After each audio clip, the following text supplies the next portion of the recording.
Essentially that the border is over there. You can see there's a Ukraine flag over there actually. Oh no, there's a Polish flag. Polish flag. It's a Polish flag over there. And we are about to head off and pick up some refugees from a place called Radomska. Radomsko? Radomsko. But on the way, we're going to see if we can pick up. This. On the way, we're going to see if we can pick up some 2 refugees. We've got space for 2 more because we're taking Gordon back to the UK to pick up the 4x4. Correct. So we're going to see if we can pick up some people at the nearby train station. Do you know where the way to the train station, or do we have to? I know the way to the train station. Yeah. Okay, right. Let's go to the train station. So welcome everyone. Oh, by the way, all the stuff's been dropped off by Bear this morning. He sorted all that out. So what was it? About a third of the stuff went to Doc Gordon here. Yeah. And then about 2/3 of it went to the International Legion. The International Legion, who are helping with the war effort. Yeah, they're actually encamped just outside Lviv. They've got plenty of weapons, but they've got very little food, water, and clothing. So we decided to help them out. With weapons. No, food, water, and clothing, obviously. That was a joke. That was a little wee joke. Okay, right. Let's go.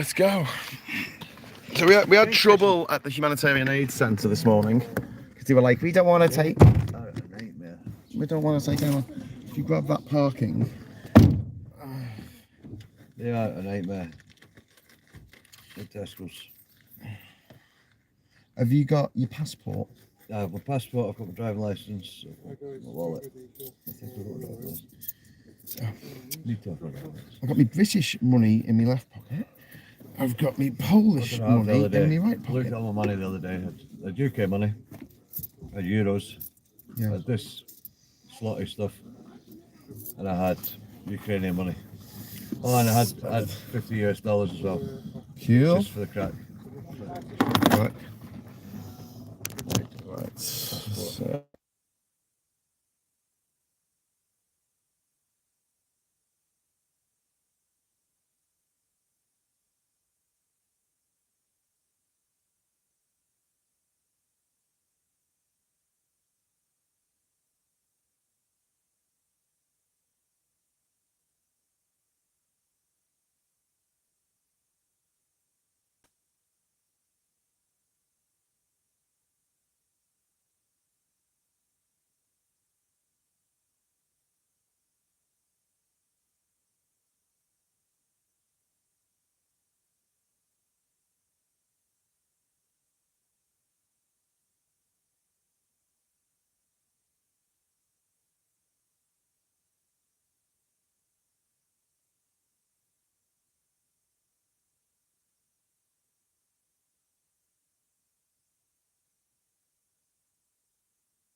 Sorry, I didn't plug the microphone in all the way.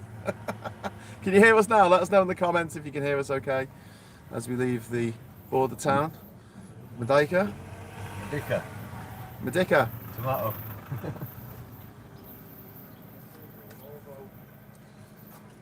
Dzięki. Okay. I was supposed to say dziękuję, but he just says dzięki. Yeah. That's a bit janky.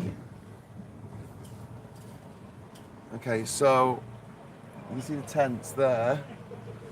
The people who are helping, they're volunteers' Yeah, tents. volunteers tents, yeah. That is the accommodation for about 200 volunteers. Oh wow. So You were very lucky scoring the house then. I'm very lucky the organisation have got in with the rent of that house. It's not cheap, but Straight through or left? left, sorry. Okay. Sorry, mate. Yeah, there's guys out from Semisol or whatever it's called, paying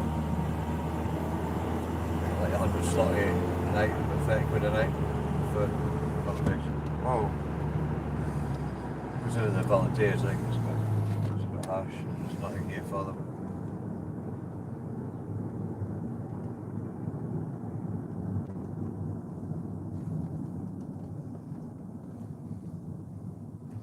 Well, that's the mad thing that you would have expected that there'd be more organisation. I think that's the one thing that I've There's very little sort support of for the volunteers as taken well. away from this. Yeah, There's some of the stalls they won't feed you.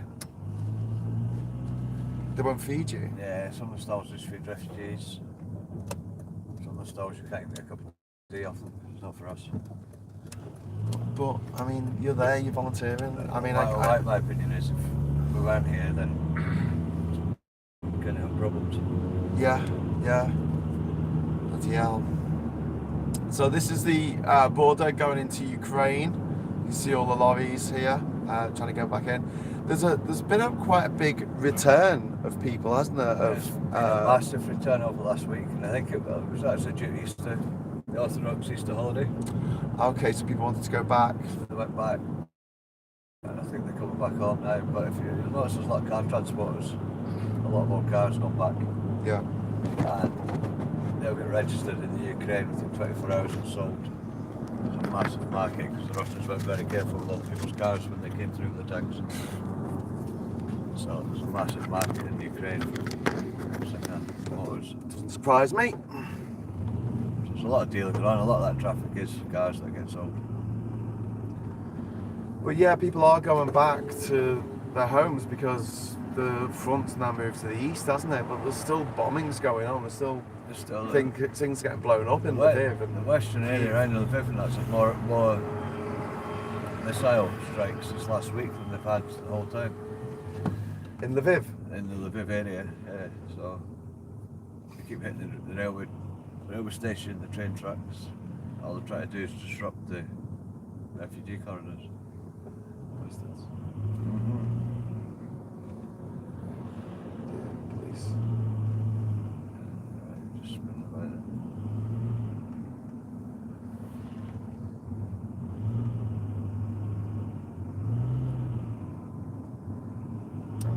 And then Poland obviously doing the roads up at the same time.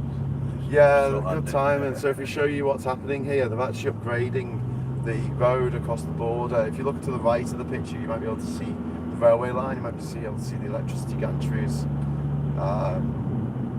So this is a big border post, isn't it? I mean, and it was becoming a bigger border between Poland and Ukraine, kind of symbolic of the increasing warmth that was being felt towards Ukraine. This has always been the major crossing between Poland and Ukraine. But now they're turning it into a dual carriageway, and Ukraine was very much looking to the west, looking to Europe, and now the Russians have turned up even more so. I mean, now it looks like NATO, Finland and Sweden are going to join NATO.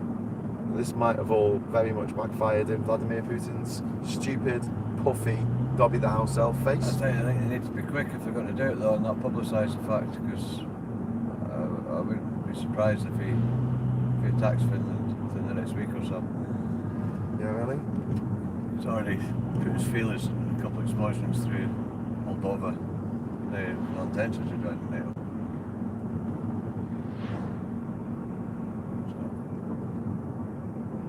Yeah, it's got a lot of troops over the Finland border area.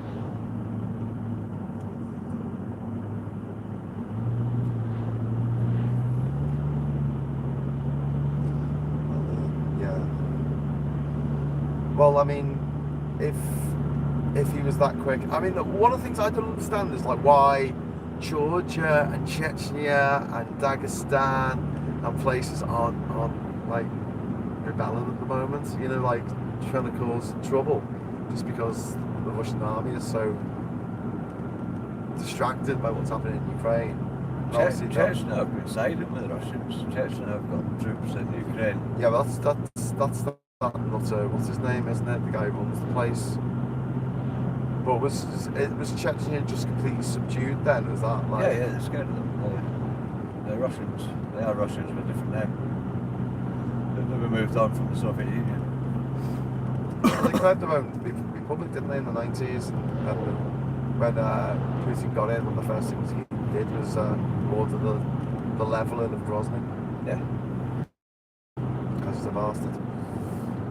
And they don't want that again, so they side with them. So, the Humanitarian Aid Centre, should explain, Bear went there this morning and they wouldn't let him register as a driver to take people. We've got room for 2 people, we've got 2 refugees. But you've took people from there before? Yeah. I've got my wristband from last time I did I wasn't the only one though, there was other people who they were just handing this number out of this woman and the number was discontinued. So I ended up going to a reception. In the end, I got all the different. You got the German contingent, Netherlands contingent, Belgium, and French. But they all said there's no couples, there's no 2 people, like a mother and a daughter. It's all four I've people family. I've witnessed plenty of mums and one child walking through that border point. Yeah, well, when I went to the back of the Humanitarian Aid Centre last time I was here, there were what looked like a lot of just mother and son or mother and daughters. So the fact that they're saying there aren't any is a bit grandparent and grandchild. It's a bit weird. That's quite a big thing. Well, each one I spoke to separately and each one said the same, so trying to take in what they say. No, you're not allowed to go and speak to them, that's not. Right? You're not allowed to actually go and speak to individuals that want out. But I took their numbers, they took my number, they were really kind of keen to have us to come back, to also avoid the registration things. We're already registered on the computer, so they just won't look it up. When I was there, I couldn't understand why. They just didn't seem interested, you know? So I just gave me this number and that was it. Can't remember, the British desk is getting a lot of slating during this one up there compared to the other ones. It's very Oh, that's the only inadequate. desk that didn't need drivers. Shocker, Dave. Shocker. It's because I have to wait 4 to 6 weeks for a visa. Yeah, well, we were waiting. We thought on this run we'd pick up the woman and her daughter that we're taking in Durham. Yeah. But it got raised in the House of Commons this week. I got the name dropped in the House of Commons, and I got a thank you from Priti Patel, which is a bit like, you know. Yeah, that's pretty cool. Priti Patel. A thank you from Hitler. Well done, mate. What? I don't want you to tell me well done. I hate you. I hate everything about you. Everything you stand for. They need to sort this out though. I mean, aren't we funny? We can cross our channel and get accommodated Yeah. and then apply for a visa. Well, that's what But should happen. over here, you can't. Yeah. I mean, Poland, I work with a Polish organisation, and obviously there's a lot of Polish influence. They're spending so much money on accommodating these refugees. All these centres are paid for by the Polish government. And this refugee centre here is you were saying they've got a lot of disease, they've got COVID, they've got lice. Yeah, they're going around. They're COVID outburst, so they shut it for 48 hours, I think, and give it a deep clean. There's always body lice, head lice, and D&B, diarrhea and vomiting. I'm not surprised. So we're sending people up there in as good as health as possible after feeding them and look after them, and then we know they're going to get ill. I mean, the Polish government are doing a lot more than most other governments. Obviously, being on the front line a lot more. But apparently, refugees are having a bit of a nightmare in other countries as well. Bulgaria is struggling with it. Moldova went up in their aid posts were very understaffed. Yeah. And over the last 24 hours, they're pretty much closed. Well, they closed the border. Across the border still. But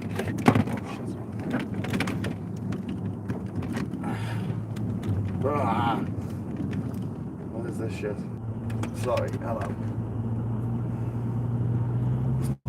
yes, the Moldova after We're upside down. You know, Why are we upside down? Sorry, go on. You were saying about Moldova. After them attacks in Moldova the other day, a lot of the volunteers and the aid posts are pretty much closed. They've gone home. Oh shit. So there's thousands of people coming from Odessa and other southern towns, fleeing from there across the border to Moldova, and they're getting no support, no help, because there's nobody there, there's no volunteers there. There's nobody to help them. Oh man. They had one med tent for 3 weeks with one medic working 24/7, and he ended up being hospitalised with exhaustion and mental health issues, and he wasn't replaced. So they haven't had a med tent for people coming out of Odessa for the last week.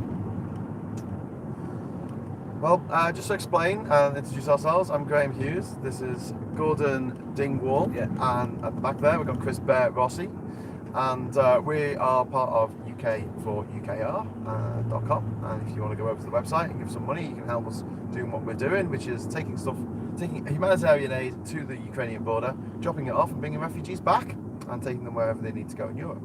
And today we have refugees to pick up from another city in Poland, and we will be picking them up this afternoon and taking them to Manchester, but we do have 2 spare seats, so we're hoping to go to the humanitarian aid centre here on the border and find a couple of people who needed to go somewhere in Poland, Germany, Belgium, Netherlands, France, UK along our route, but they were a bit arsy with us, not the refugees, but the volunteers, and we didn't find anyone, so Try the railway station. So we're going to try the railway station instead. The railway station's a little bit quieter than it has been simply because of the railway station attacks over the last week. It's not a safer route as it used to be. Okay. So the medical aid centre is to our left as we're coming past here.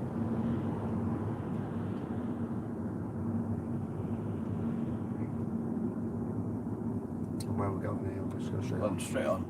Sorry, I'll guide you from here now.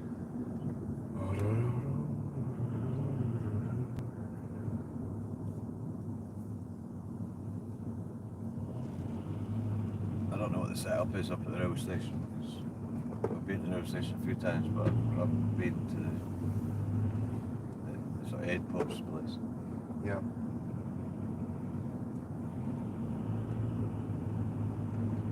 What's the name of this place? The place that can't be pronounced. It's just, it looks like, you know, in countdown. Sheshel. So someone's just gone consonant. Consonant. General. Can I have another consonant, Carol? So you're taking the piss. Can I get another consonant? Consonant. Right, make a word out of that. Just you can't start a word with PRZ and get a word out of it.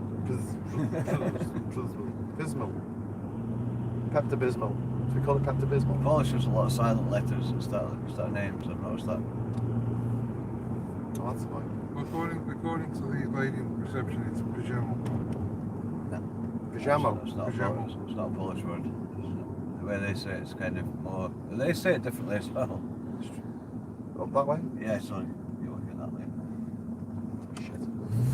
They've cut someone up. And what's the Polish lady? That was the one from the army. Oh, they all say it differently. Polish reserves. But You want me to say it really quick, really slowly then? Pajama. Scissors. It just sounded like when she said it, it was you. I went, what? Pajama. What? What? It was pajama. I went, pajama. Pajama. Oh, okay, so the aid has been dropped off. And now we need refugees to pick up. Is there any kind of like organisation at the train station, or is it just turn up and ask people? Not sure. Not sure exactly. I've been to the train station, it's full of refugees continuously. But I don't know what the system is. So the buses that are there at the border, where do they take people? Do they take people to the main the aid centre? Some of them, there's probably about 30% of the buses come through the border with the passengers, the rest just drop them off from within Ukraine and go back to the cities and pick more up. Oh, And these guys, they're our walkers, yeah. the ones that walk through the airport. The ones that come through, they're already set up and they're visaed for going to Germany or Belgium or wherever. Or other Polish cities. Yeah. Why are people driving on the left? You're confusing It's a me. one-way road. Oh. You want to stay in this. You want to stay in this lane. I'm like, hang on. Yeah, no. It's hard not It to, happens. remember. Keep right, keep right, keep right. I'll stay behind this. I'll tell you later. You're turning off to the right in a minute anyway, so. Look out, wizard.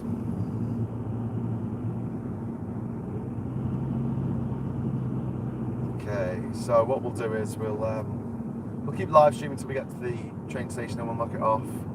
See if we can pick up a couple of people, help them, take them somewhere.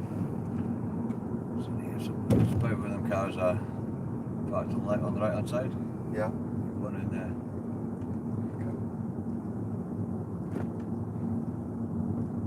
Oh, this one next one.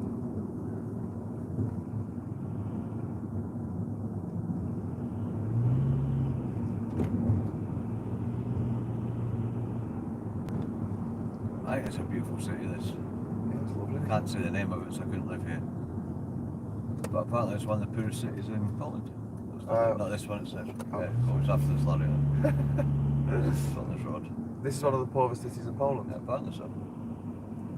Look really nice. I think it's architecture is fantastic. I'm guessing it didn't get too smashed up during the Second World War then. Oh, there's a train station. This is a train station. Oh, gorgeous. 1895. That's beautiful.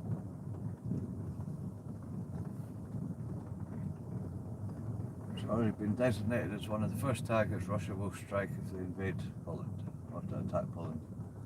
They're going to attack here. This train station. So this train station might get blown up at any Because moment. it's By the paranoid a strategic place for people coming and going. Oh, it's full of from the border. refugees. Full of refugees. Kill as many civilians as possible. It's kind of like the MO of the Russians at the moment. Right, where can I park? You need to park somewhere around here. Can I just go straight on there?